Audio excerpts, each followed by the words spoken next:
mənasız arzuları kənara atsaq, görəcəyik ki, bu dünyada sevsək də, sevməsək də hər şeyin bir sonu var.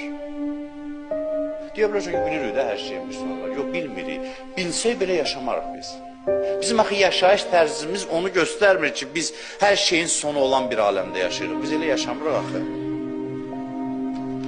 Adam sonu görəndə arzulardan azad olur. Arzulardan azad olanda daha doğrusu sonu görür və ağıllı olur. Əqəlun nas ənzəruhum fil əvaqib. Deyir, insanların ən ağıllısı sonu görənlərdir. Hər şeyin sonunun olduğunu görənlər. Yalancı arzulardan azad olmayınca biz real aləmdə yaşamayacağıq. Arzu insanın mühərrikidir, insanı hərəkətə gətirir. Allah bunun üçün arzunu qoyub ki, insan hərəkət eləsin. Alçaq və dəyərsiz şeyləri insan arzulayanda hərəkəti nə olur? Səhv istiqamətdə. Səhv, yanlış istiqamətdə hərəkət edir və potensialından istifadə edə bilmir. İnsana arzu lazımdır. Arzu olmasa insan hərəkət eləməyəcək.